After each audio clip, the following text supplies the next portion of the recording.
we're starting off relatively strong, I want to say, for a round of 64. Right? Like, we got Filisberto up against Bitcousin, and Bitcousin recently, he's had an interesting run, at least yesterday in the Crack Cup, where he actually upset against Corvinus. That was Oh. quite interesting. Yeah, so granted, it was with Ottoman, so how much can you really interpret into that victory, right? It has to be like Just build Sapai and more disclaimer. Sapai. Yeah, but definitely, like, Bitcousin has been a player that has been putting in the hours, I want to say, into like actually improving, trying to get better at the game. Filisberto has been around for a while, we gotta say, at this point in time. Like, he's had his times every now and then where he like gave it a try and whatnot. But that's a beautiful thing about Age of Empires or RTS in general. You just need that one good run in order to qualify, and he's got Ottomans this time around. Yes, he has. And Lancaster there it is. as well. And yeah, he's going to be coming out opening picks Otto or Biz. Macedonians getting sniped is interesting in favor of allowing Sengoku through. I think on a map like Hill and Dale, that is definitely something that I can see, just wanting to get rid of Macedonians. Because on a map like Hill and Dale, typically, what do you do when it comes to defending? You put up a couple of palisade walls, and if your opponent tries to attack, you just pull like 1 to 2, maybe 3 vills to repair the wall. You can't do that up against the Radari because of the axe throw. So if you want to repair with villagers against the axe throw, good luck. Those villagers aren't going to be able to really keep those walls alive for a long time. Mm-hmm. And you will notice a Mongol ban at the start. Filisberto wasn't allowed to get his tried, his true, his dearest. You know, he said he's not as active at the moment, but there's something that's just like tapped into his vein. It's Mongols. It's probably the most obvious, just targeted ban you can come up with.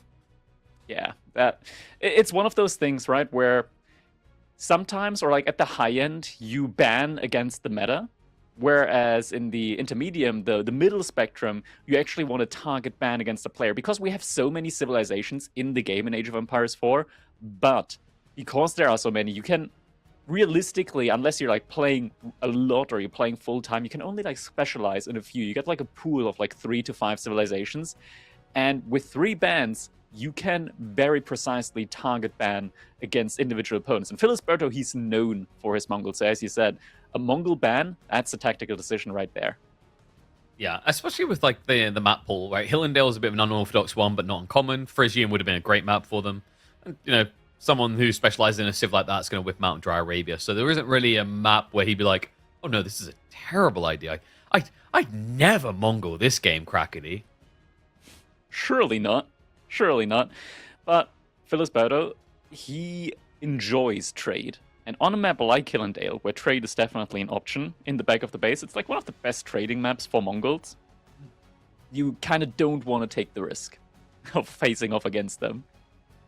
So you're saying it's time for a Sultani trade network? It would kind of fit into Filisberto's general playstyle. Would I advise for it?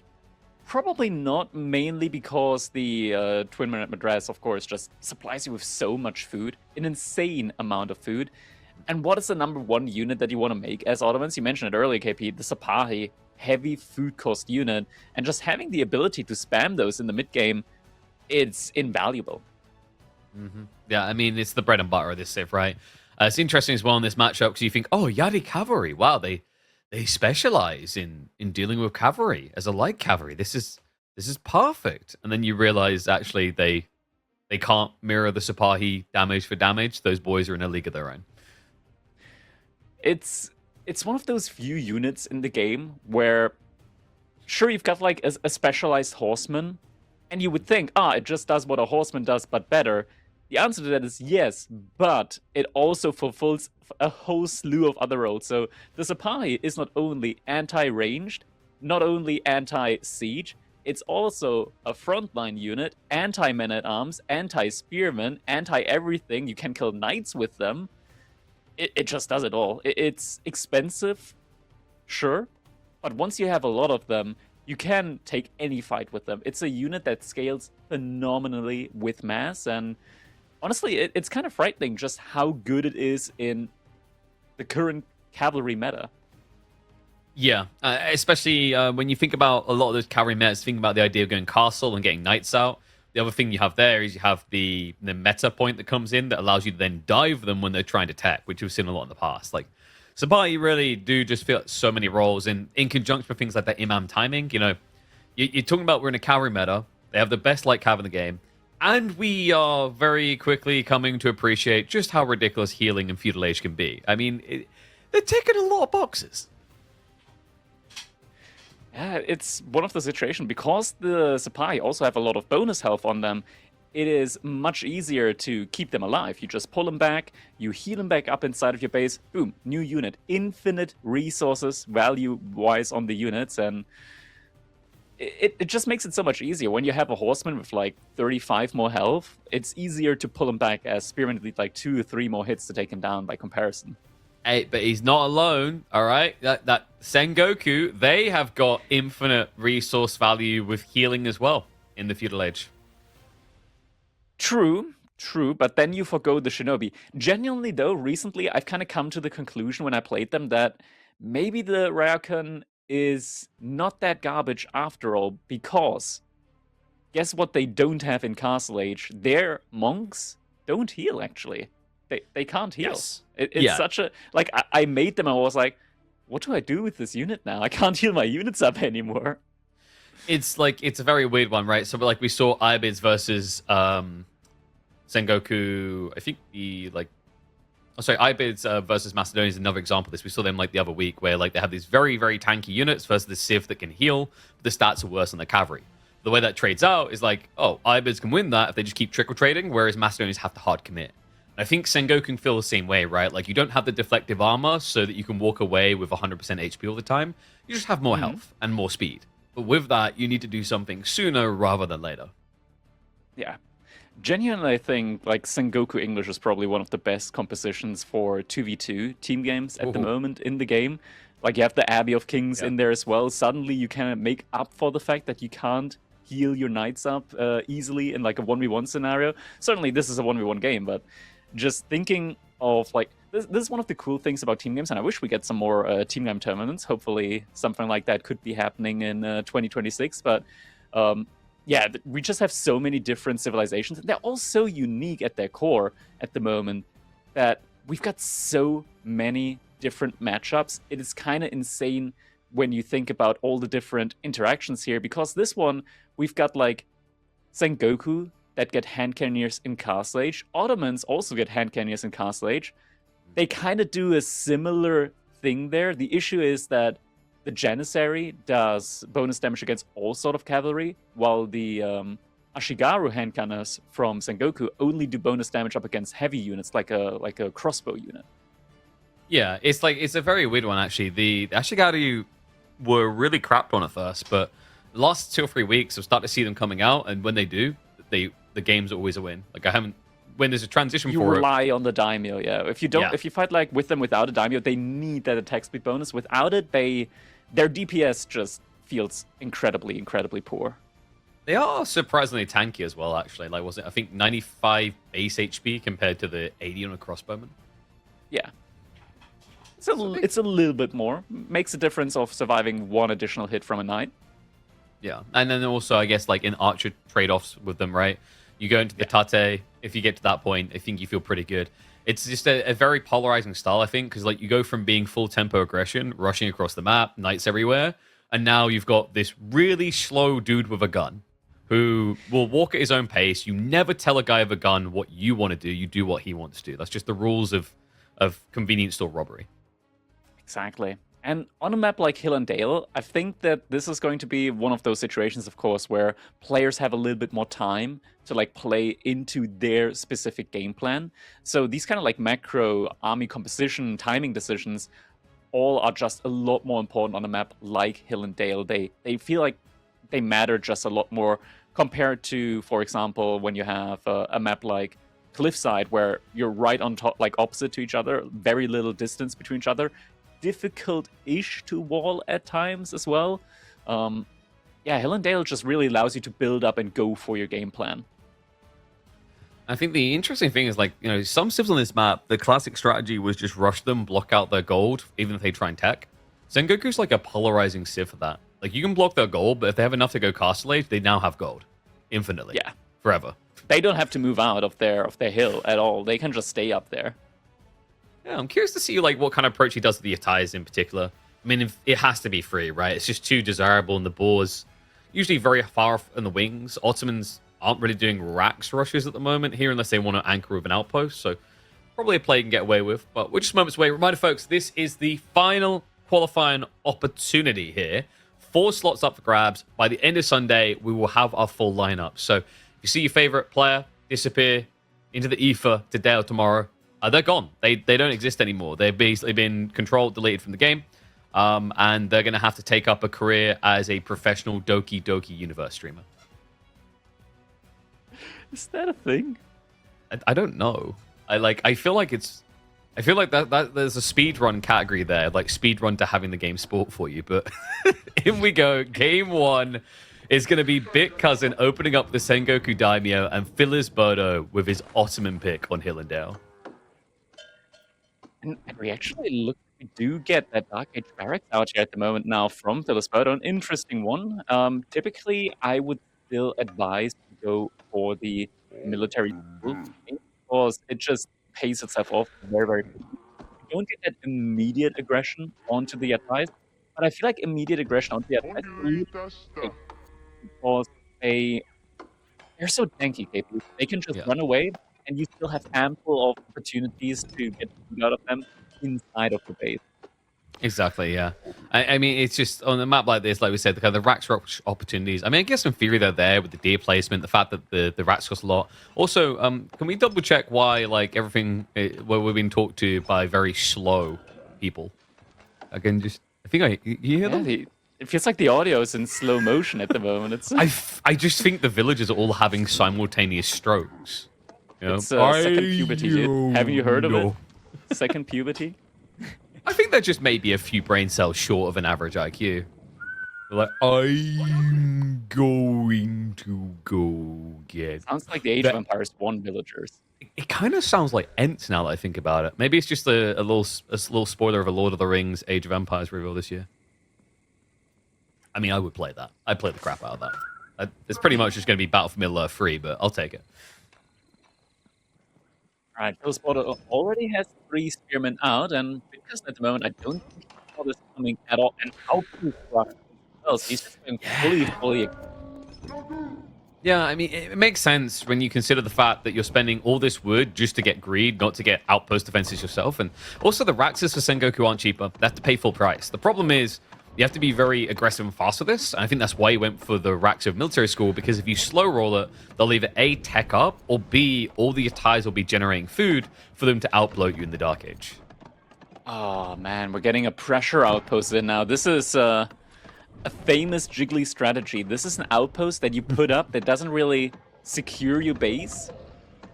It allows you to then put up another outpost, in theory, to secure your base, but rarely do you ever get that additional outpost up after the fact. He is rushing it up with 5 villagers, though. Doesn't have enough wood for another outpost after this. He is going to be able to deny this outpost, but yeah, I mean, he spent the 100 wood, and what is Filisberto going to do? That's right, he's just going to put the outpost a little bit further in the back. Villagers being pulled, but I don't think that works. I mean, you can't really trade that out, right? Like the villager took more damage there than the spearman. So really the only option that you have is get another outpost up, but yeah, he doesn't have the wood for it. And this is the difficulty with the pressure outpost. Yeah, this is just very unusual. Like even 3 now, it feels like you need 5, 6 bare minimum to kind of get that justifiable time, because now like the delay here. I mean, just 2 torches. Billy, he's waiting for that dive. More? And this is better. This is better. 5. That's gonna be enough to force it. Yeah, has to go back. Phyllis can't. He lost a lot of the wood there, and yeah, he's just gonna put up another. Bitcousin, he still doesn't have the. He's got enough gold almost, I want to say, to just buy a little bit more wood and go for that second outpost right in front of the gold. That would finally like secure it, and then he doesn't have to idle out 5 villagers the entire time.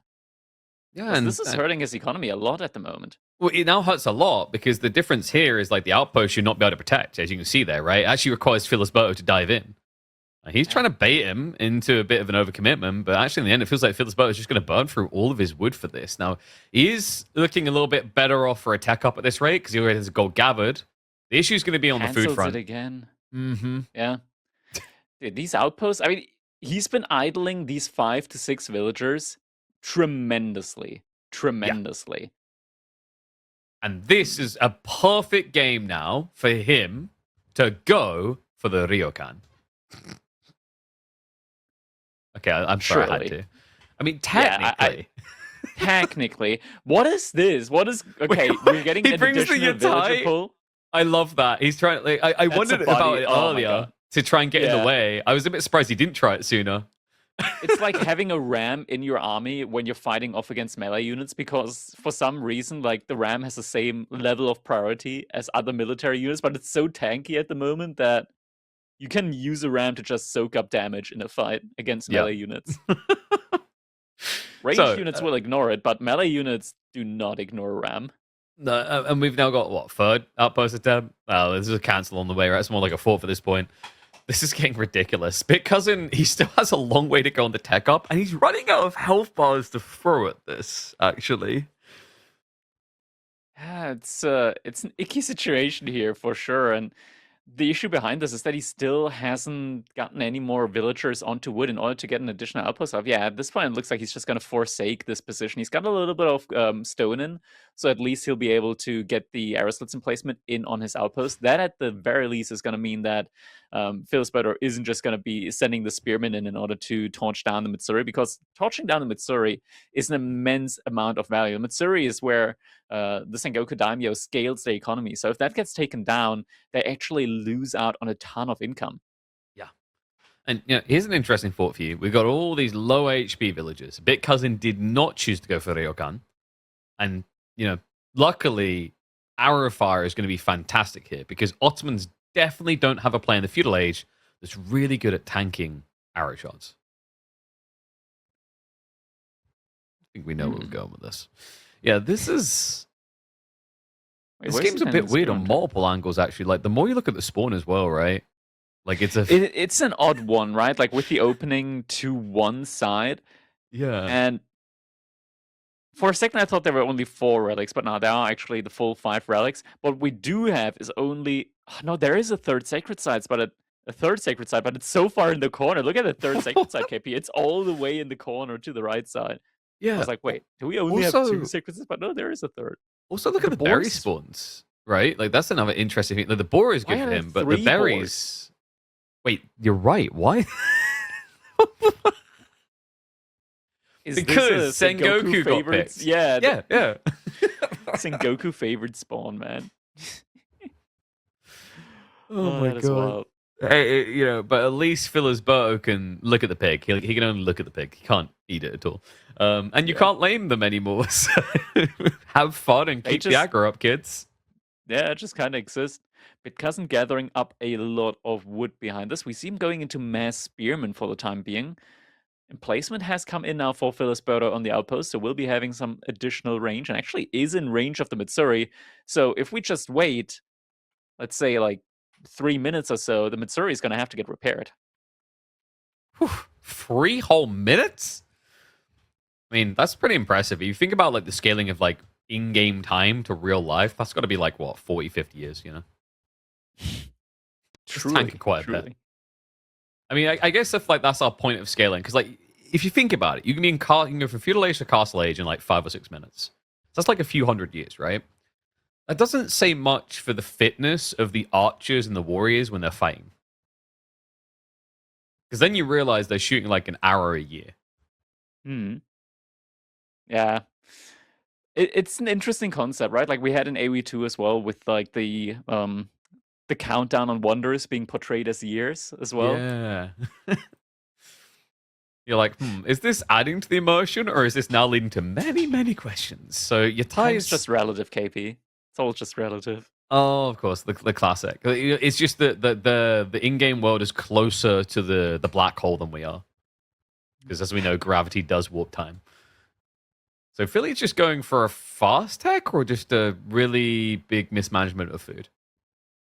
Is that why they're all so small, these villagers and whatnot? They're just moving very, very quickly. Well, it's combo that move very, very quickly, and because they're closer to gravity, they're shorter. So they actually, if they'd been born at the planar existence of we're in Krakody, they would be the same size as us. But instead, they're very tiny. I love how realistic this game is, man. Man, they really go all They out. even I thought mean, of they even thought of those things, yeah.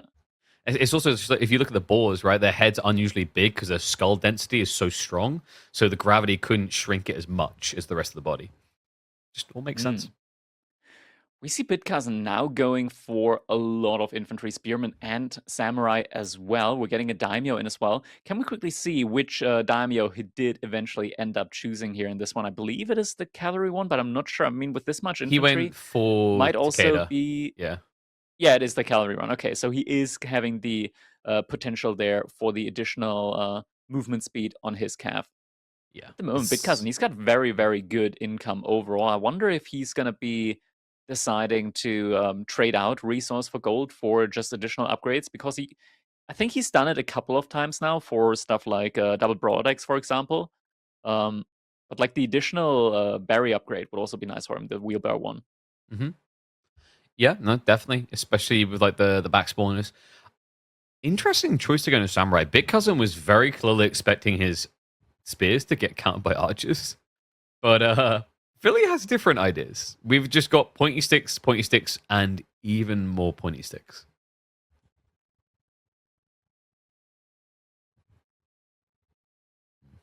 Yeah, a lot of supply at the moment coming out from Filisberto. 6 more in the queue behind this. We don't have any imams yet, though. I was just about to say the grenades have a lot less wallop and impact to them when there's no audible sound for them. We should just force production to just add in like audio clips behind the scenes. You know, just full on World War II grenade explosions. So he is shifting on the side. I guess the idea here with Philly is the burn through as well, right? Like he's going to be able to just torch through these walls on the flank. It's also just haha only needs Sapai to win the game. Like I think the weird part for me is like Bitcousin did get pretty hard baited going into Samurai because he clearly expected archers. Like you never want to build Samurai into Sapahi. They just get tickled and killed.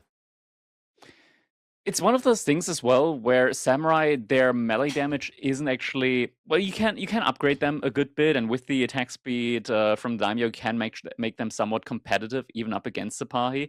It's just that with the meta, with the additional +2 melee armor, yeah, Sapahi can definitely like put up a fight and even take positive traits there as well. Yeah, I mean, this was like, you remember the early days of like Japan getting added in. Ottomans was seen as like the hardest counter for them just because the melee armor interactions and the all in timing. Oh, we got an engagement now onto the outpost from Bitcousin. He wants to take this one down now, wants the access onto the gold. Looks like Filisberto does not think that he can fight that and is going to pull back for the time being. Interestingly enough, something that we always have to remember here, as this is Sengoku Daimyo and not Japan, these samurai do not have the deflective armor on them. No, they're not that tanky yet. They've got a little bit of extra help from the estates, so it does definitely feel like a bit of a pain point here, especially against Sapahi. There are a few of Philly's troops camping in the back of Bitcousin's base. It looked like he was doing kind of a trade to dive into towards the deer, but Bitcousin's reaction's on point. Only loses 2 workers, and these raiders, now Bitcousin should have plenty of time to react to them. In fact, I think he's already started shifting away from his stone in anticipation. Yeah, Woodline is getting idled a little bit, but the Sapahi are getting somewhat thrown away. Actually, now trading out against the Yari. Yeah, that is not a fight that you want to take. I see he's getting distracted at the front line. Imam's there as well in order to go for the healing. Couple of archers trying their best to take down these spearmen as well. And the Sapahi, in mass, enough to stem the tide here and just completely destroy these armored units there as well. Yeah, really Shinobi coming in. Moment there. The Shinobi, it's way too late. Way too late. Not gonna have an impact. The idea there for a moment looked kind of okay for Bit because it almost looked like the daimyo was meant to snipe on the imams, but he failed to let it through. This is the problem. Like Filisberto saw that it was mass spears, and what he done was pretty smart. He used his imams to tank a lot of hits to the face. You wouldn't normally do that if there were any archers or just a few cavalry units, because it'd be too easy for you to get sniped. So great little detail there for Filisberto when the line in the center started thin.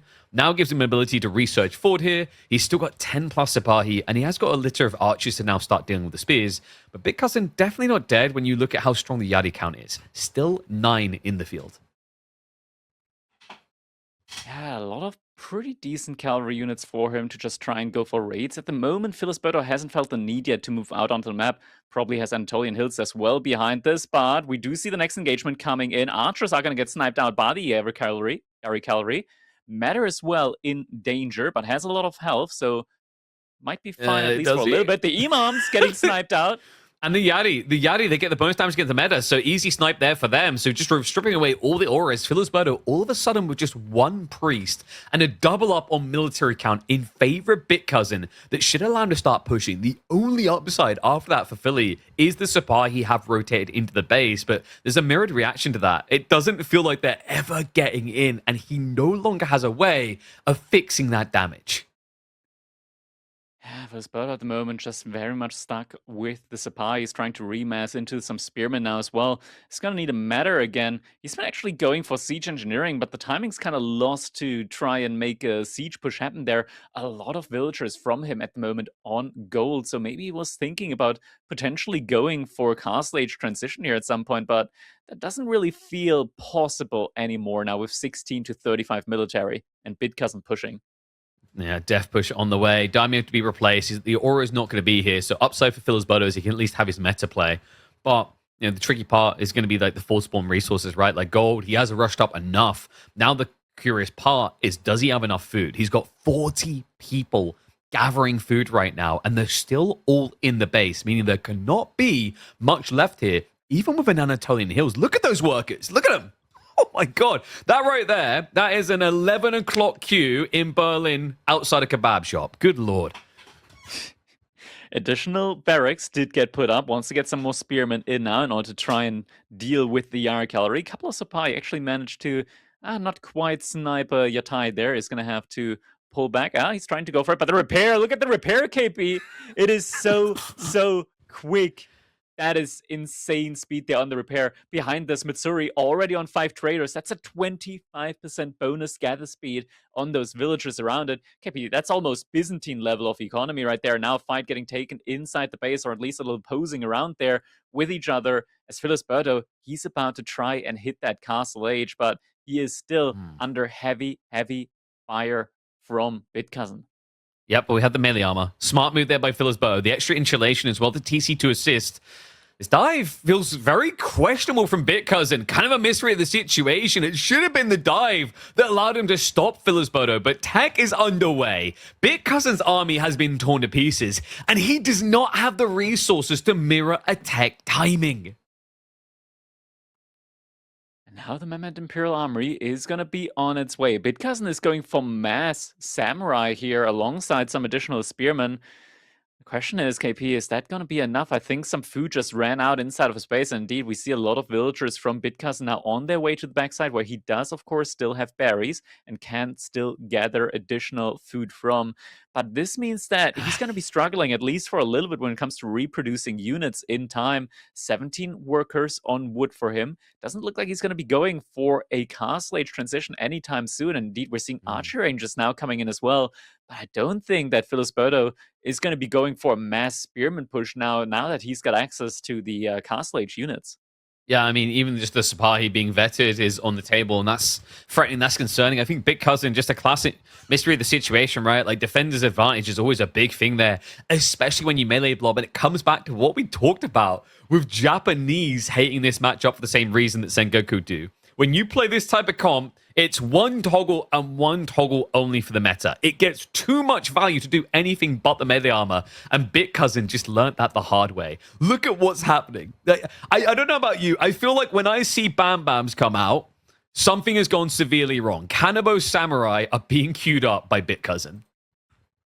This makes a lot of sense, as the Kanabo Samurai does percentage damage to enemy units. So depending on how much health they have, and that is something that, of course, scales with the age of units. So the further in the age they are, the more damage the Kanabo Samurai do.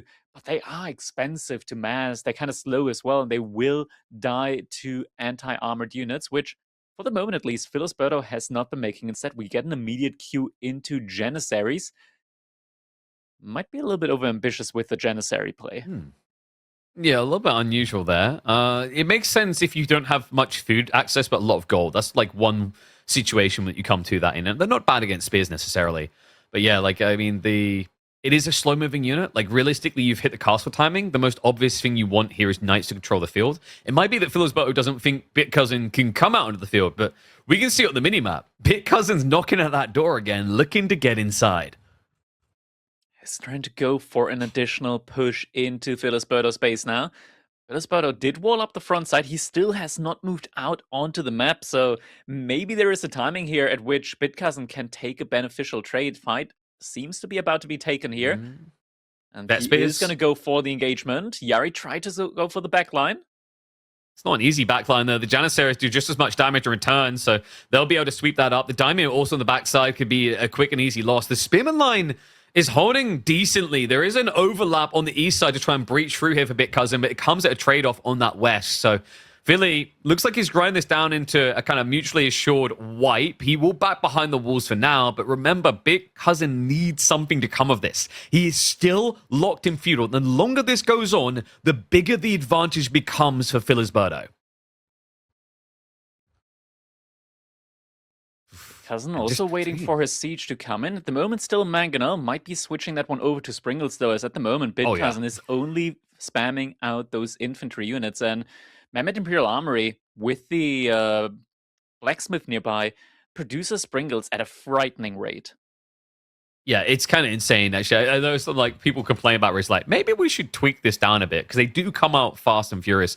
And in the current meta, like there's definitely good credence to it. Like with the Lancer openings in Castle, it encourages Springles, but we have got the spread of the line again. Whether that is a melee armor or a trigger for Filisberto would make a lot of sense here. Sapahi are slipping in on the flank again, but they have not been upgraded yet. They do have increased torch damage, mind you, but no increase in damage and health. The only thing that's been vetted up here are the Spearmen. What's interesting is, like, at one point, it looked like Filisberto thought Meta Arms might be saving grace. I guess he saw the Cannibal and thought it was a bad idea. He has to break away here, but Bitcousin, by some miracle, has found the resources. He's now ready to go castle. I believe he's even been building up farms. There must be, like, what, 15 farms around that Matsuri? Yeah, and the one time Filisberto went out onto the map, Bitcousin finds him with a couple of Yari cavalry there, is able to get a snipe in. Wall repair still going strong for Bitcousin, is not letting those Sapai go in for the raid. And Bitcousin, he does have that double upgrade on the berry gathering, on the wheelbarrow. So Takasaiku's in, he is getting that additional food income just as the berries get depleted here. But that influx of food that he got there is making the difference here between him now being able to go to Castle Age or not. Yeah, and now we have Filisberto having to move out to secure his corner of the deer and the berries, but Sake Brewery is coming through. You know, we talk about Mehmed being a very good landmark, but come on, let's be totally real. If you had to choose a Castle Age landmark to take on a date, I mean, some people are going to say Regnitz, but a good backup option to keep in your pocket is always Sake Brewery, one of the most resilient and powerful landmarks, and just complements what Sengoku want to do in Castle so well. Filisberto behind us, though, up to 18 Janissaries now. We're getting to that critical mass where the Janissary is going to be able to one-shot even the Mounted Samurai, and with the Matter there in the army as well, the attack speed, they're going to be firing rapid fire. I mean, 18 in total as well. Like, what's the easy solution? Bitcousin, he could go Yumi. I think he needs to see just how big the Janissary commitment is, though. And even then, needs to be a little bit careful, a little bit delicate, because the Sapahi have been vetted into now. So Filisberto does have a solution against Yumi balls.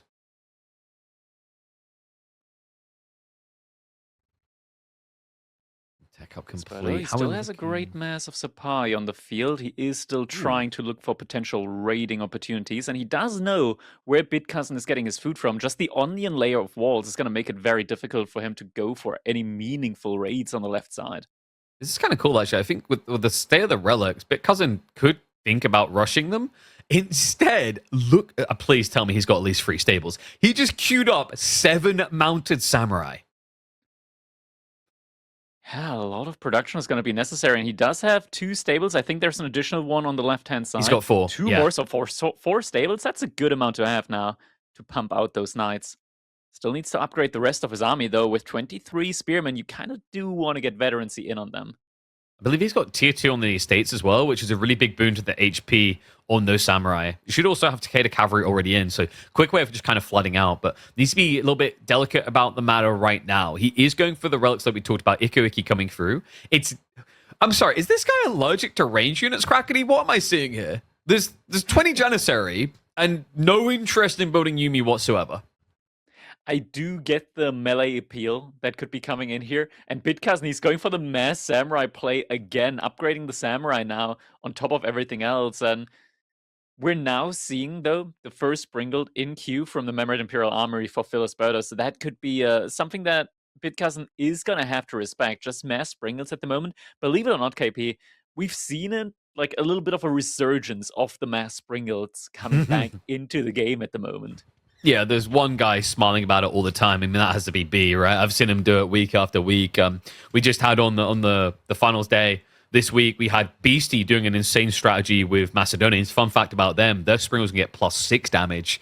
And then, of course, they have the fire later on. There's definitely some fun things to explore with Springles at the moment. And as you're highlighting, a really good time to do it. You know, considering that if you're able to open Knights, the reaction should be Spears. And hello, an attempt to get a new Matsuria, but Filisberto in perfect position to receive the attempt, and that is a Fortitude group to supply, so quickly able to wipe through a chunk of the villagers, already almost half of them, in fact. I don't think Bitcousin's gonna have more than 5 workers left here, if he's lucky.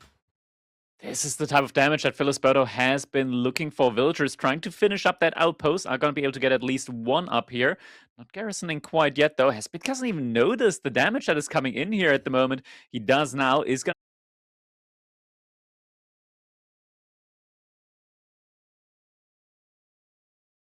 to just pulled his entire army to take down the remnants of these villagers out there.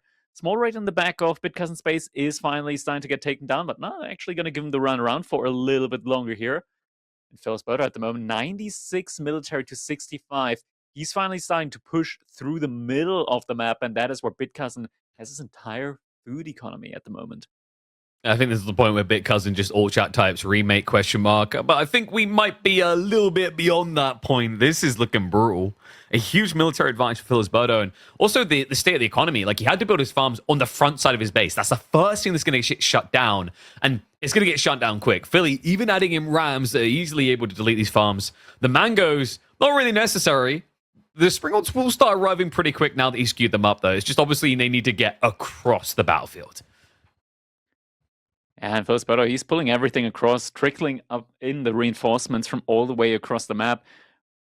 Where's Bitcousin's army at the moment? That's the real question here. Doesn't really have any major siege with him. Was that an attempt to get one of the free boars? I think it was, yeah. That gets coming in as well, though. I can't really dodge the grenades in this size. Mango is just going to waste shots at anything because they don't have bonus damage anywhere. But the spear line starts to spread out a little bit. The Janissary backline, confident, but now the backstab comes through. The Mata Samurai plus the Yari finally arriving, but they're trying to headbutt a stone wall here. Janissaries will happily start to receive that. Just a few spearmen peeling over to try and slow things down. Bitcousin, it's do or die. He can't back up from this location. The spearmen, though, can't be trusted to deliver this, and the Samurai feel far too slow. All mounted horseback ones already removed. It's now all on the slow-moving melee blob to recover. Filisberto has ran out of front line, though. The Springald is not doing literally anything this game. It's just partying hard. And the Yuumi from Bitcousin, a cool switch, but maybe a little bit too late here.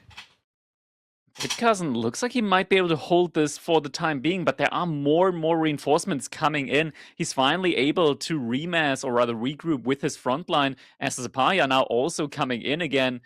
And now Bitcousin doesn't have as many military units remaining here in order to fend this continued aggression off. Crackly, look at the food income as well, though. Like, that's the thing. I'm like, well, I'm just watching that military count. Like, realistically, if Bitcousin had these farms operational, you can see a world in which he's still like able to now push out. But Philly with this second wave, also the fact it's going to be Springalds. Springalds that will presumably fire this time? That's a scary factor. And now, it is the creme de la creme. The great bombard point invested in. Filisberto is not like an old school Ottoman player. He has no interest in the Imperial Age. He wants this game over in the castle. Yeah, the Great Bombard. He's going to be able to take down all of the defenses. With all of the defensives, I mean that one outpost that has just been serving as a little bit of a mental blocker there, I want to say, for the most part, for Filisberto inside of Bitcousin's base. But yeah, Bitcousin, he's with the back against the wall. No additional gold income now. So sure, the Sake Brewery is insane, the amount of resource that you get for the amount of villagers you got on it. But it's not going to be able to supply your entire army. No, you're getting to a point where if the harassment keeps coming on the front side, you're going to want to think about buying food instead with the gold, and then that's going to get worse trades over time anyway. It's a little bit of a tricky predicament, and, the Yuumi, if you had like 20, 25 Yuumi, you can see a way, right? Like, if you look at Filisberto's army, yes, the supply is a big problem, but the other half of it is hard countered by Yuumi. The Janissaries take bonus damage there, and they'll overkill in response, and then the Springles get melted by Mass Yuumi too. It's just, he doesn't have the numbers. He technically has the tree line at the back. He just hasn't invested heavily in that. Behind this, Rams already trying to go for the Coca Township. Wall, in theory, is open on the left-hand side. Villagers currently gathering from the boar there for Bitcousin. Is going to pull him back now, as he already knows that the wall is open on both sides, actually. I mean, this 2 TC as well. Ready to engage. Yeah, second TC did come up for him, but it's not from position of strength at the moment. Up to the 4th Ram now. Great Bombard in as well. No matter, but no matter anyways. Respects the ninja more than the Matsuri here. Like, the Matsuri kill would be huge for him, considering that's basically where all the food income's coming from. So it does deny the ninjas anyway. The farm spawn did come out, but they're going to start fragging onto the Rams. The Rams, they're actually wasting through the Mount Samurai's time. And now, what is that click? Getting picked up? Yeah, he just warped them in. Bitcousin. He gets a second grenade out before they go down, but little contribution and all but guaranteed now. Filisberto with a dominant military lead here. He's halfway to go and imp himself. There's only one way to go, and it's to the finish line for an opening win for the NA boy. GG comes in, and in the best of 3, that means that Filisberto is now already going to find himself on match point. Bitcousin's going to need 2 victories back-to-back in order to come back in this one. Filisberto setting himself up for success here in game number 1. Yeah, and arguably one of your best options has been removed now, right? Like, Sengoku is seen as the threat factor. There are players that will just non-stop ban this just because it's that good. I mean, hell, we've had previous tournaments where actually players understood that and would bait their opponents that way. Like, oh, I want Sengoku or French, but I really want French. And they would just keep getting the picks they wanted. So, Bitcousin going to have to dig deep here. I mean, Filisberto, Ottoman's discard is a strong card revealed, sure, but he has what? Lancaster? I remember that from the draft clearly. That's still a dominant pick, especially when you go out like the top 10, top 12. Lancaster is still capable of consistently getting those cheesy wins with the feudal all-ins. Yeah, Lancaster, they do have that option at the end of the day. They are one of those civilizations that still has a very, very frightening feudal all-in. Not just against civilizations that want to go for a greedy fast castle or for greedy boom, but even against civilizations that will respect and try to get their own units in. The House of Lancaster many times can still just flood so many units that many civs just cannot keep up with it. We are now looking at the replay along with some nice little JavaScript bundle being on the screen there. Now, it's really important to understand that this bundle is static. You can tell that by the fact that it's not moving, and it even says so in the folder structuring. So really good clarity there. The 45335 just indicates just how much sake brewery could be drunk by the Sengoku population before they start to feel a little bit tipsy, which is understandable too. And the let in there is just a little reference point towards Marine Lord for the Red Bull Wololo qualifiers, because French have been dominant in Red Bull in history. So we thought we'd just use a little bit of French there. So yeah, that's pretty much everything. On the right-hand side, also just giving a little bit of perspective to the massive size of this message as well. And also, there's a subconscious message there. You lose a game like this, you don't need to scroll, but you need to hit the bar, because that had to feel like a bit of a rough one with the way it was being played. Outside that, the red background just indicates the filtered blood of all the people that will fall victim on the road to Red Bull Wololo. Also, funnily, little fact about London itself, if it wasn't for the immense amount of water filters we have on the riverside, that would actually be the color of the river. Is that because of the London subway, or? I think it's like more of the subway and the sewage system of old, and like there's a reason you don't want to drink the London river water. It's very much not advised. Fair, yeah. You know? Like, don't get me wrong. If you don't want to talk to someone, you could gargle some of that stuff, and your breath would be so bad they wouldn't come near you. So that could work. Yeah. And he did try to get the Lancaster pick. Isn't that gonna settle for French? And French against Macedonians, that's an interesting one, KP, I want to say. Of course, both civilizations can blow up into the ponds here. I wonder, though, mainly because a map like Frisian Marshes is not available on the ladder, like, at all. There isn't any map that is comparable at all to Frisian Marshes on the ladder, I want to say. Other than from, like, the pond perspective, ancient spires maybe, but that's reaching. That is reaching a lot. That's a stretch. Like, calling ancient spires like similar to Frisian Marshes. Sure, there are ponds on both maps, but you say that and it just feels wrong. It just didn't they make a Frisian Marshes in game that nobody likes? I forget the name of it. Wetlands. Yes. That's it. Yeah, less said about at that. home. Yeah. I mean, think about this Completely fight. forgot about that one. I mean, We've seen probably it on ladder the in a best. while. Yeah, I don't think anyone wants to see it on ladder. But like, I think the point you were getting to there is that, you know, technically this should just be a crap show because neither of these guys get much experience with it. But it's not entirely true, right? That Bitcousin, he's been playing the KPMMs. I'm sure you said he was in your tournament. Don't know if you have Frisian, but like he has been putting the practice. Filisberto is usually like trying to turn up in like a corporate black suit and say he makes too much money to scrim, so he probably doesn't have as many hours in practice lobbies on this map. Yeah, the point that I want to get at is the question, like, typically players, they do want to go for the pond play, but I'm wondering if one of these two might be thinking, I'll just ignore the ponds and go for super fast aggression. Typically, that doesn't really work out for the most part, unless you can, like, find a great timing to immediately shut down the water play from your opponent. But if you don't find that opportunity, if you, like, maybe you find the initial pond, but the villager snuck through and he's getting ponds up, like, docks up on your side, you kind of start falling behind more and more as the food income skyrockets from your opponent. Yeah, it's an interesting one in this matchup as well, actually, just in general, the food aside from the fishing. Because Mass Spearman is surprisingly effective, but it has, we've had it a few times now popping up. The Spearman strat, like for French, the actual solution is just to fast tech and build arbitrary. Because if you rush Gambesons, the at-game alpha strat does nothing. So like, yeah, this is still being deeply explored matchup. I think Macedonians do have some good timings though. Like if you're talking about just raw French Knights against raw Radari, I'm backing the Vikings to win that pub fight every day of the week. Yeah, Radari, they're one of those units in the game at the moment that is just, like, we talk about knights, and when we look at knights, right, like they don't do bonus damage to anything. They just have very high base stats. They're premium unit, let's put it that way.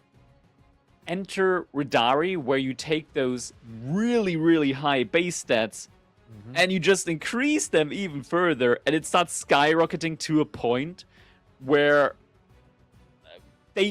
you can make the counter units, you can make spearmen, you can make crossbows. They're gonna trade efficiently to the point that, honestly, I've been in that situation where I was just fuming, trying to make the counters, respecting the unit, and trying my best to counter around it. It doesn't matter to a certain extent. It's insane just how well the Radari scales with the stats that it's been given. I mean, the stats are insane that it's been given, right? And like, you know, on so many levels, it's faster than standard knights, but it doesn't have a charge. But is that a bad thing, considering it has higher base damage, a better attack speed, and that means you can't brace it properly, right? Like, you can't block a lance charge at all. They just get up in your face and beat you to death. And then there's the scaling. When it comes to pathing as well, you have like the front side attack normally, but then you just select drag select box the ones in the back and you give them the axe throw ability. Suddenly you have 100% of your army active, even inside of a choke point. You put down the runestone as well, they get additional speed, they get additional damage, and it's pretty good. It's pretty good. It's pretty insane. I think I've seen... Yeah, I've seen players, like, legitimately... like, limit test this unit, and cost-wise, it out-trades Cataphracts. It out-trades Cataphracts with Hippodrome. Yeah. It out-trades Elephants. The counter, like the best counter to cavalry in the game, the War Elephant from the Delhi, it dies.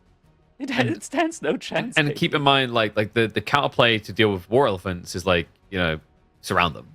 Well, Yeah. There you go. It's not just the DPS we're talking about here. It's the fact it moves faster and then even faster. So it will always surround you. There's like literally no getting away from it. It's a freaking wild unit. Like, if it wasn't for the fact that Macedonian economy sucks Yeah. so bad, this Civ would be by far the S tier Civ of the game, like the top. Yeah. But that's not even the only strategy that I have, KP. Oh, here we go. Have you seen what players do on the ladder with them? Where they just put up a ton of strongholds around your base, get the arrow slits and placement on it, and then they force you to play a long feudal age game where they then come in with mass ranging guards and cure siphons. It's a disgusting playstyle. Yeah. I mean, even if you get forced to diversify, like either one of these strats, going Bog Mafra is really good because of the penetration as well. So it's like, let's say you're a feudal knight Civ.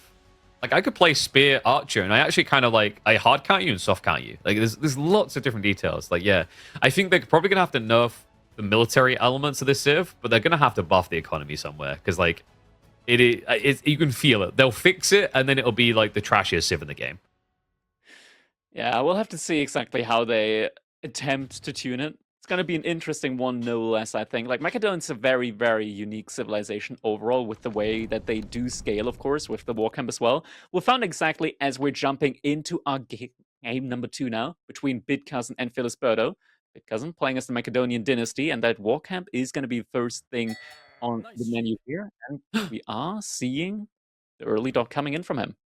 And we are hearing sounds. They have arrived. That's right. So we are going to get the opening replay.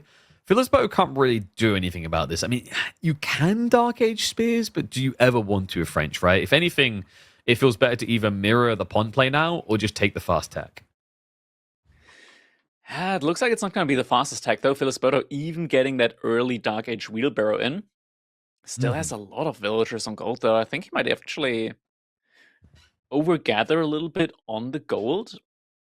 He is gonna probably eventually scout the dock. Like, it looks like he went past it, but I'm not sure if he actually saw the dock play from Bitcousin earlier. We do, of course, have the scout trail there that tells us exactly where the scout has gone so far in the game. Tells us the exact story of what the scouting is going to look like here. Looks like Bitcousin is going to get a big majority of the sheep on the map as far as the minimap is concerned. And yeah, Filisberto does see the dock play now. Well, we did say it, Philly. He doesn't, he doesn't really have time for scrims. Bitcousin, he understands the trajectory. He's been practicing more on this map. And I got baited. We do not have sound. Today is a deaf awareness day. Okay, we need to kind of take a moment to step out of our because we have ears, Crackety, and we come to not appreciate them. Right? Imagine you're a player and you're playing the game at the highest level, and you get raided and nothing goes off. There's no ping alert. We're just giving a little bit of insight into what that's like. Man, I'm starting to see color and hear sound. Wait, no, that's actually the wrong way around. That's the right way around. That's not what I wanted to say. Well, that failed. You tried. Just like Philly tried to get sheep.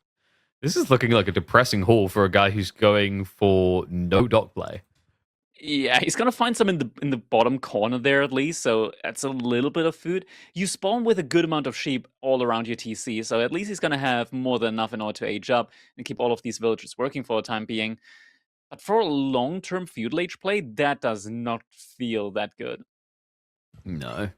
I mean, maybe there's a plan to like delayed fishing, but I don't know why you necessarily delay it here. And of course, Bitcousin, even though it's gonna be slow on attack, he can still get the resolution to what you're doing. Just go Ake Mathur.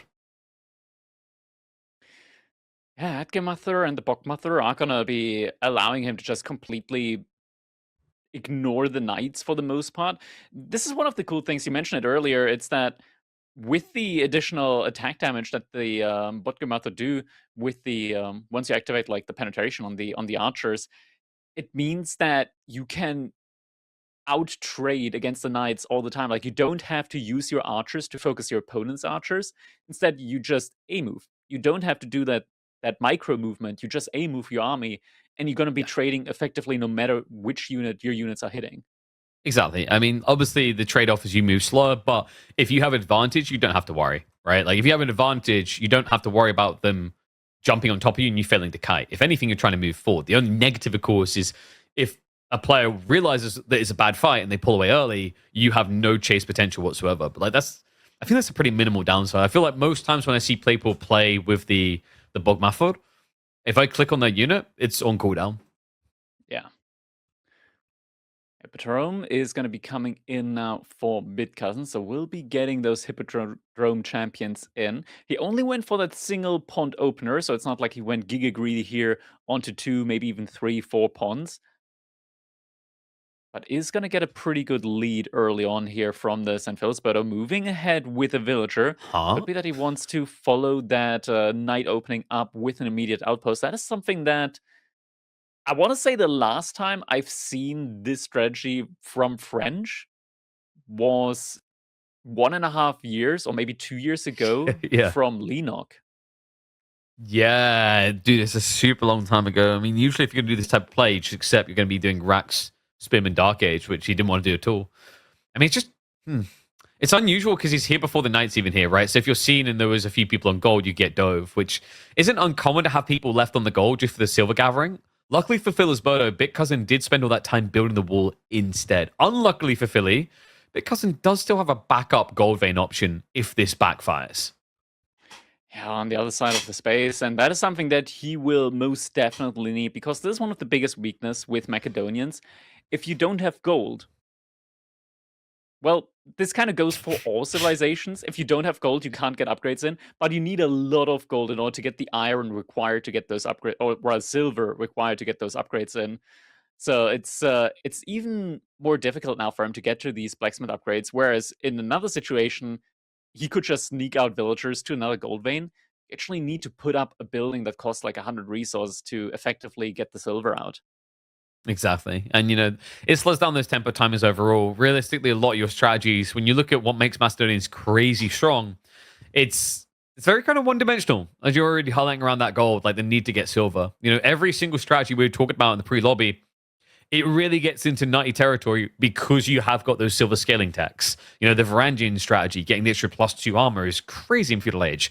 The Radari, Mass Radari strat just relies on you getting the +2, +3 damage, and then getting the on fire for +3 damage instead of damage reduction. So it is always circulated around this idea of silver, to the point that there's even an argument to maybe dropping a marketplace and selling gold to get food because of just how much silver you get in the process. Yeah, now we have Filisberto using that forward villager to drop dogs inside the ponds of Bitcousin here. He's already gotten the first dog inside of his pond as well, so is getting additional resources here as soon as he starts producing some more fishing ships there. So he's shutting down the gold. He's starting to also stack up the food resources on the ponds if he starts making some additional fishing ships, and has a couple of knights out as well. Bitcousin behind us going for mass horsemen, going for the Atgir Mother as well. At the moment, Filisberto isn't reinforcing that much on the military, and that could actually mean that he might not be able to keep this outpost alive next to the gold vein of Bitcousin. Maybe it's just a bait and switch, right? Like, just look like you're aggroing and then take all the greed. It's an interesting idea. The problem is, like, Adgema for Horseman is the perfect solution to what Filisberto is doing. It gives you a way of burning down each and every dock, also gives you a way of fighting his main army. Oh, and the audio is finally back. Here we go. Oh my god. My hearing has returned. This was getting too real for like some of the people watching at home, considering the average age group of Age of Empires. Like, oh no, I need to go see the doctor about one of those hearing aids.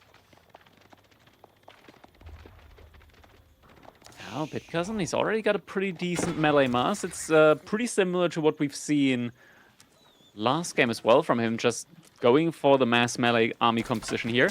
The horsemen do get buffed up for Bitcousin, though, once he gets that Hippodrome champion in, gets an additional +2 damage on the cavalry. I feel like Bitcousin has never played Ranger/Archer class in an MMO in his life. Like, he just... Game 1, there were so many reasons and points where maybe Yubi could have made sense. Ignored it practically the entire game. And I think we could get the same here, but like in fairness to him, it does make sense to neglect it in this matchup. Experiment here in order to make sure Filisberto cannot stay over here with his knights. And as you mentioned earlier, KP, we do have to move out onto the second gold vein here. Arsenal also coming in, so we'll be able to get that silver trickle. I want to upgrade those units.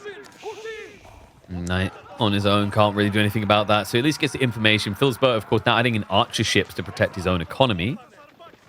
Bitcousin, a little bit limited on that fishing. We have to remember he did win the sheep haul, so he still has food aplenty in the base at the time being. Still a couple of sheep remaining, yeah. Filisberto already had to move out to some berries. Mother able to get the brace in. Yeah, he's not able to get the chase down. The interesting thing is they will soon, though. If we check the Hippodrome, there's a little bit of time still to go, but we have to remember that Radari champion. It's the critical ingredient. That's when Agimafur become the true wolves hunting those little chicken knights. It's interesting. If we check out the war camp, Bitcousin has actually switched that one over to the Mother, so we'll be getting archers in from the war camp should his main army go down. Interesting. Maybe a little bit paranoid about a 1-1-1 comp here. You know, the horsemen, especially when they get that buffed up 2 damage from the Hippodrome horsemen, can pose a threat. Also notices now that Filisberto has docked 2 pawns on his side, and actually with 2 galley ships as well. It's going to make it a little bit more difficult for Bitcousin with his mainly spearman focused army composition at the moment to take that down. Filisberto fully reinforced that outpost next to the gold vein from Bitcousin. He could just go for a hero siphon. It's a pretty powerful play here. Obviously a little bit paranoid because of the knight, so you kind of have to babysit it if you did commit. But the flamethrower rams are super effective for many things, including taking down an outpost. Instead, only 1 unit inside of it. Yeah, he has no patience. Just go straight with the burn. And remember, he's got the scout, right? So if he has the Hippodrome scout there, which I don't know where he is right now. Yeah, where is he? Not here. Did he not get the memo? We have something to do this Saturday. He's missing out on a lot of burn damage, actually. He's still getting it in quite quickly. Not a single unit went down after all. There was only 1 unit to fire arrows inside of the outpost. Now Filisberto, he doesn't have that much military out on the field, at all. Looking at the army value, it's almost 50% behind there. Yeah, and it's also, this dock is kind of a redundant featured target now for Filisberto. It's already been tapped. You know, the fishing boats can't just grow wings and fly into another pond. There is a second pond that I think Bitcousin has been aiming for. I don't know if he actually got it online in time. Walls now coming up from Philly is interesting here. Bitcousin, he has got military momentum. We'll look to flex it. Dives on towards the goal. We'll idle them out there, so no more night production going to be feasible for Philly. Just a few spearmen. We'll be able to hold the choke point. So Bitcousin will slow things down because he didn't actually bring the spears with him as well. He left them at home. Seriously, where is the scout? It's actually kind of tilting me now. Because the thing is, he's not seeing a lot with those. Yeah, it's over. No, that's the champion. No, that's a champion. Yeah, that's the Radari champion. Is he? What? No, he's not dead. Is he just inside of the back of his base? Please, no. Because it's not a military unit. That's the thing with the scout. It's a scout unit. It doesn't respond to a military hotkey. Or maybe it's in the middle of the map. I do see 1 dot there with... Yeah, he's got both scouts together. Wait, why? Oh, that's a bit rough. Because I think he would have seen the deer gatherers if this had been with the horseman pack, right? So it's also, he doesn't know exactly what ponds are being inhabited. That's the crazy thing. Filisberto's play where he skipped the pond, it's reliable, but not guaranteed when the scouts rotating the area. But when you're going blind with horsemen like this, the likelihood Bitcousin sees it is so low. Yeah, now Bitcousin, he's got such a big army value. There it is. Now switches over to the Varangians, and Varangians in long feudal age, they go up to 6 melee armor. Knights still do decent damage against them though, but once there's only knights, you can realistically activate berserking, and they will trade incredibly well with berserking against the knights. Yeah, I think the idea here for him is just litter a few in with the Adgir Mafar so that the archers can't get easy trades from Filisberto. You know, force him to kind of overkill if he's scaling archers instead of A-clicking and killing mortals. Now, push coming in, Bitcousin. He's tired of waiting around. Philly seems to now suddenly be a big fan of spears, if only he'd done so much sooner in this game. I mean, he doesn't have the gold now to keep gathering up. He's reinvesting what he has in the meantime into knights, but the growing concern here is food. Food for now is looking good. I wonder if this is where Bitcousin could have actually just tried to go for a ram. Instead, he says, it's all good you having food. You actually need production buildings to use it. Yeah, Yeah, Filisberto now behind this, also adding in farms around the TC as well. He's got a ton of ponds working for him at the moment, but apparently that is not enough for him. Wolf Knight's also going for a raid in the woodland from Bitcousin. Bitcousin's going to have to evacuate that, at least for the time being. And Demo now... coming. Oh my god, ship. that's a good demo. No, It's not used. No, he rallies it away. But wait, what? They walk into it. Big good hit. damage. The army low health now, some units going down. Crazy good trade out, and suddenly the army value is now in favor for Filisberto. Knights also doing a little bit of trickle trading in the back, finding some worker kills there. I mean, the crazy thing as well is remember that this is not your classic hippodrome from the Byzantines. All those horsemen health bars are staying that way. They never rejuvenate.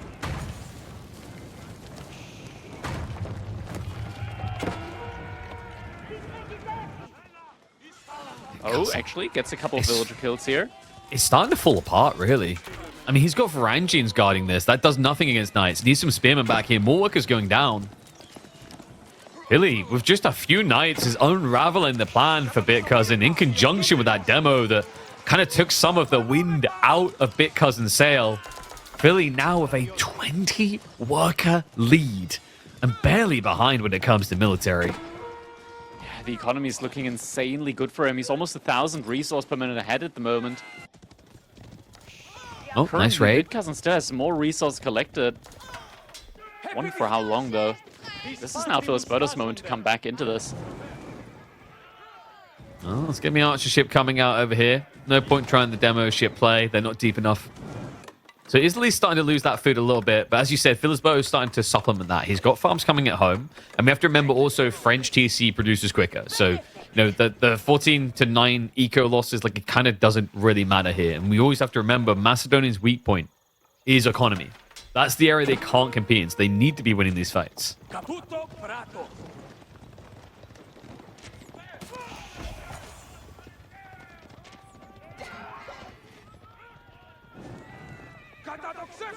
Oh, looks like a mill got found there. Was trying to get put up by Filisberto. Filisberto also lost a good couple of villagers, or rather also some fishing ships there. Still has a decent lead for the time being.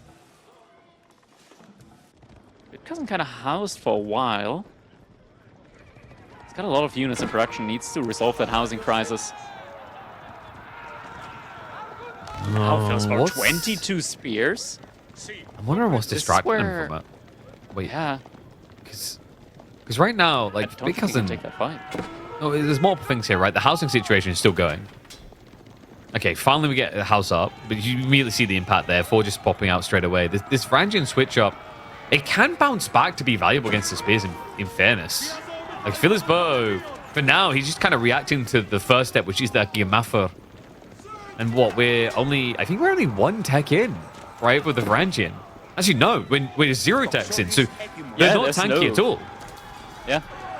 The entire infantry line from Bitcousin doesn't have any upgrades at the moment. Now fights getting taken inside of his base. He does, of course, have the war camp, so as units die, he will be getting more units out, but that is going to take a while here, and it's not going to pay off immediately. There's barely any bot gear mother in here. There's more Varangians now in queue, but the knight count... Actually, it did go down a lot for Filisberto, and there's still Varangians coming in. Filisberto, yeah, he's not able to finish Bitcousin off here. There's a backstab attempt coming from the cavalry as well. Bitcousin is coming home, and there you go. They sally forth. The champions have arrived. That also now gives the buffed up movement speed. The Radari champion that was missing the whole time is there to try and provide the chase. Filisberto, realizing the state of things, is going to stand his ground. Military numbers still looking decent for the moment, but also very deceptive. He's got 5 archer ships. It's a big fat lie. He doesn't have the military lead. Bitcousin will keep pushing him back for now, but it's pretty much just the champions and a few guard left to try and hold the fort of this fight. Oh, there they are. I wondered where these guys were. What?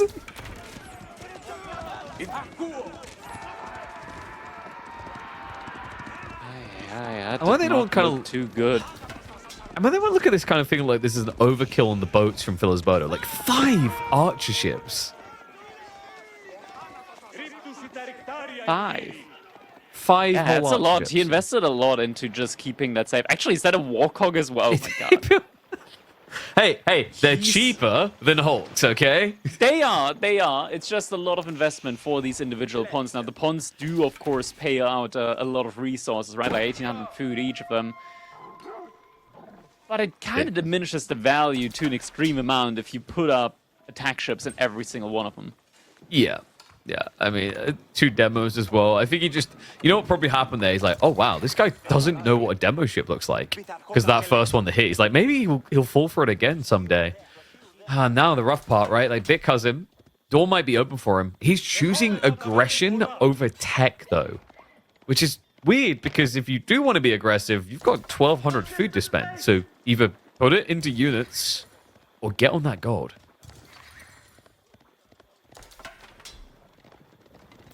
What is he doing?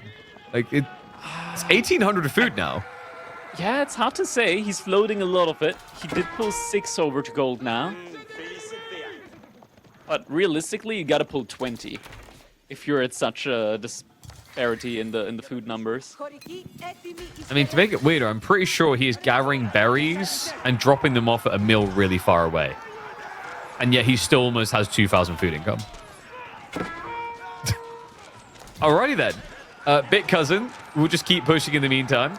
He's a bit too focused on the fighting to be worrying about the economy. Like, seriously, look on the minimap. Between his 2 ponds, he legit just has, I think, a screen of walking that he's doing, Bitcousin's doing with his workers. We're done here. Nothing to see, boys. We finished that ages ago. It's lunch break now. Oh, that's why he's stockpiled so much food. He's just accounting for the lunch breaks and the coffee breaks. Very smart. There's scope nearby that he could send all of those builds to. Yeah, it's just a little bit of tunnel visioning at the moment here from Bitcousin. There we go, now he noticed. And he's going to fish, isn't he? He's going for the deer. Yeah, okay, the deer makes more sense, but he's got to be careful as there's a pond right next to it from Filisberto. So Filisberto is actually going to see this. The good news is, though, he did remember the mill. Wait, is there... Yeah, there's an attack ship there as well. He can't go for it there. Oop. Oh, no. Okay, well, we questioned the 5 archer ships. Filisberto's like, I was just playing 5D chess. Makes sense. Oh, but a fight gets taken in the middle there. Should have been playing checkers. Knights get cut off from the main army. The archers now get brawled with by the horsemen. No. A melt opportunity here. Bitcousin get the exact fight he needs. Filisberto's only course of action to do what put him ahead in the first place. Send all those knights to the enemy corner and don't come back no matter how many screams you hear. Yeah, Bitcousin doesn't look like he's respecting it too much. That's a lot of knights about to hit his base. Workers, they get stuck as well. Good surround there. Pins him down. We'll just scurry away now. Meanwhile, the counter-offensive, the knights go in. Bitcousin, he's too busy focused on drawing blood to save some. Does garrison few the workers, but the gold... No! That is so many builds about to go down. Filisberto, he's stutter stepping behind them as well. Picks up the majority of the workers there. Only, what, 2, maybe 3 made it through there? That's insane. Now 20 eco lead again for Philly. Bitcousin needs the damage done because the worry here now is, like, you get idled up and afterwards these knights can come back. They can fight you. Your active Mafia count isn't necessarily insane, right? 20 is decent. But if they get sniped by these archers, a little bit of trickle trading, you're going to be cut off far away from home.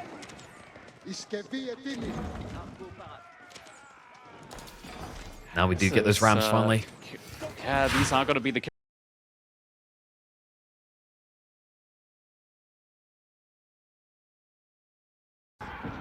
Bitcousin still massing up more and more of these Atgemather as well, so a lot of spearmen coming in. Has a good bunch of silver in the bank as well, is almost ready to hit that level 2 armor upgrade on these infantry units as well. Philly, though, he is up to 19 knights. We have to remember, Bitcousin cannot send the military over in small trickles. It's just going to be feeding the beast at that point. So, you know, he either has to back up and reconvene the armies or wait until he's got a decent chunk of units. Or, hear me out, alternative, we just build the army here. Yeah, I mean, that works. He's also going to be able to get these forward outpost emplacements in. Oh, archer ship, though. The siphons. On the front line here. Bitcousin, you don't want to step closer to it, though. Oh, Spearman take the forward. Philly, the backstab comes through. The archers are unguarded. Now trying to split the Spearman to hold on the defense. But the numbers do not look good for Bitcousin. It feels like he's missing 20+ army here. He's just going to get sniped down, wiped out. And then Philly should just be able to go for a counteroffensive. Yeah, I mean, the stronghold is in, but realistically, that didn't really achieve anything. We do get additional bot mother from the war camp, though.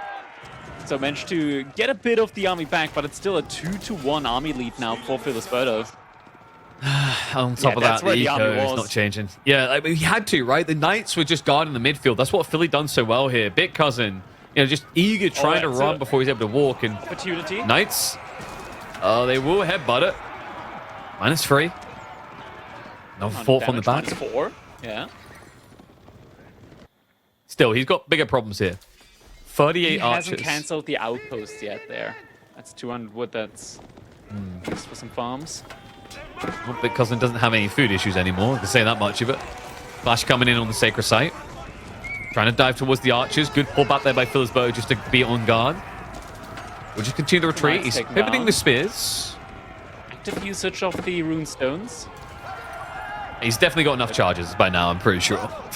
Yeah. Bitcousin, he's got silver. He's not using it at the moment. Could be getting +2 damage in on the archers. Yeah, but the guards, they don't have the extra army yet, right? Is the other problem. So they're tanky, but they're not as tanky as you'd like at this stage. Gonna be a start step that he would want. Billy's getting ready for attack. And for a second, had 32 villagers on gold. Did pull back a couple. Is going to go for the age up now with a lot of them. Yeah, it's going to be like 20 villagers working on that guild hall, I think. 24 villagers rushing that up. I mean, he has still got a little bit of fishing left. He's got plenty of farms. I don't think it hurts him too much at this stage. So just marches on in. Archers continue the trades. Bitcousin on the full defensive. Might not even fully suspect the age up when you see someone fording like this. And oh my god, Bitcousin is now winning. Look at that. He's in the red. Oh my god, what happened? I can't believe it. We finally found it. A complete turn of events here as Filisberto has suddenly been converted to yellow and Bitcousin to red. Which is weird, because now it looks like yellow has a good fight for them. More instance coming through. Everything very confusing. All right, less confusing now. Switch it. Wait, no. Wait, no. They switched Even more confusing. They switched colors on both sides. We're playing red light, yellow light right now. Bitcousin. Production? Hello? He's making a move forward. All right, we finally have them skinned the correct way. But let's see who's going to be able to skin a deer first. Filisberto here has got to switch to Arbitrier coming, which is perfect against the Varangian.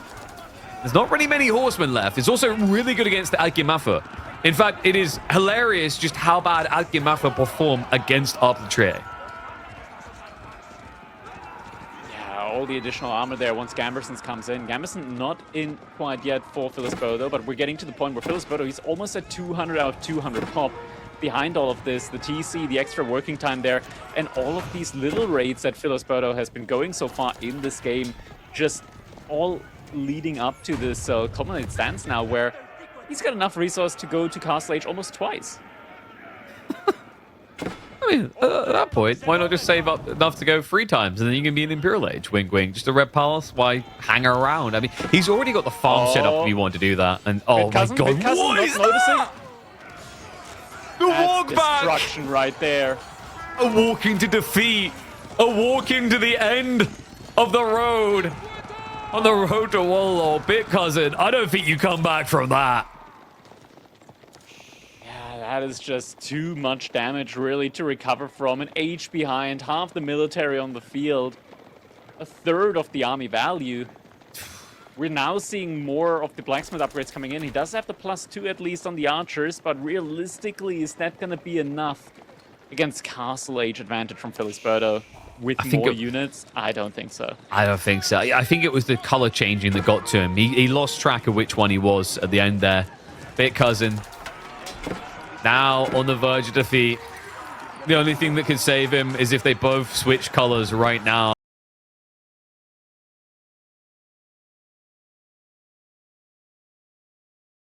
Last stand. Uno. Oh, wait, there we go. For a second.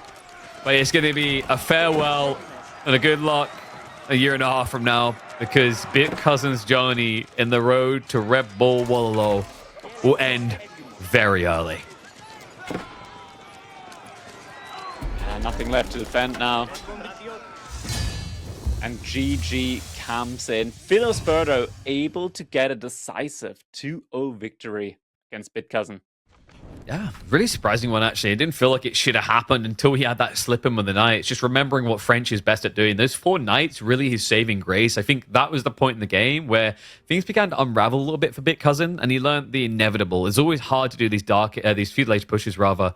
In fact, when you look back at this series, I think maybe the highlight point for Bitcousin is he was very obsessed with these feudal all-in timings, right? Like, this one at least made a bit more sense, but if you remember in game 1, it felt like he tossed away an insane lead when he tried to dive the base on the tech up happening. But, Filisberto keeps his cool in both cases and makes it an easy 2-0.